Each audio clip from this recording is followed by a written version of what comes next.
Hi, my name is Simone O'Brien. I was 37 years old when my journey began. I separated from my children's biological father when Zach was 2 years old. Up until when I was 37, Zach was then 10, Ashlyn was 12 and Gabby was 15, which are my three beautiful children. Moving forward to the age of 37, I thought maybe I am still young enough to have a partner in my life. And I do enjoy having a beer, but not going to nightclubs and pubs and things like that. And I thought, how am I going to meet someone? So I got into internet dating, and I'd been in real estate prior to children, and so I knew you had to have a police check. And a real estate man popped up. I thought, perfect, I'm safe, my children are safe, he's had a police check. So we started texting for a couple of weeks, and then he said, can I ring you? So he said, can we have a date? And I said, yep. So we met in person. But over a period of 9 months was all the relationship went for, and there were little red flags that popped up. On Saturday the 23rd of September 2012, I rang a friend. I said, how do I end this relationship now that I'm in it? She goes, let's do it on Monday when the children are at school. Monday, dropped the children off at school, and I caught the train into the CBD of Brisbane. And I was thinking to myself, now how do I do this? Do I text, do I ring, or do I email? And by the time I got to work, I decided I was just going to text because I thought, it's done, it's short, sharp, I don't have to have a conversation. And I did do it. It was like a relief off my shoulders. Working for the government, I couldn't have my phone all day, so I didn't reply to the text. But from that night, the CIB have since said to me that there were hundreds of text messages of controlling text messages all day. And I got home from work and it was 6 o'clock. And I walked in and Gabby and Ashlyn were cooking dinner for me. And I walked in and I said to the girls, oh, Mummy ended the relationship today. Gabby goes, yes. She was so excited. And Ashlyn, who was 12, she goes, Mummy, will he come back? I said, no, darling, he won't. 6:06, there was a knock at the door.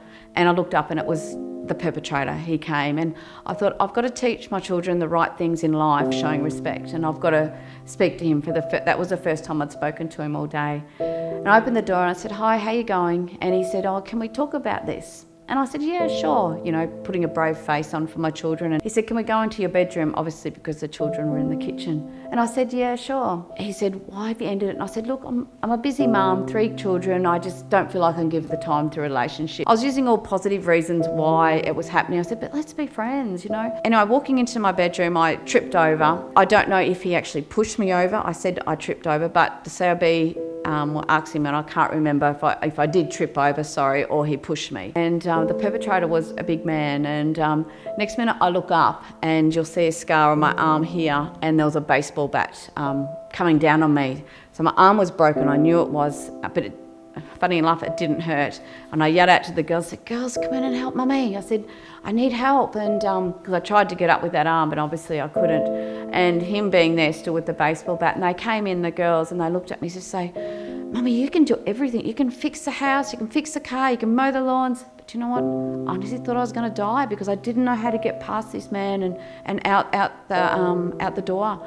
And by the time the children were running in and out of the house from 6:06 to 6:16, I'd actually got 45 to 50 hits with a baseball bat to this side of my face. I actually don't remember a thing about getting hit on the face.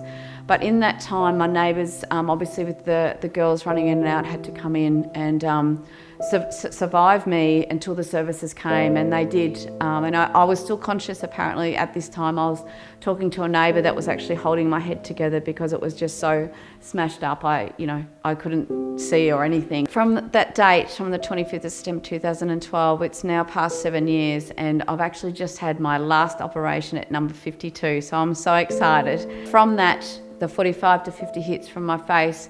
This side is now all titanium plated. I've got an implant on my cheekbone. I've actually lost my vision in my right eye, my sense of smell.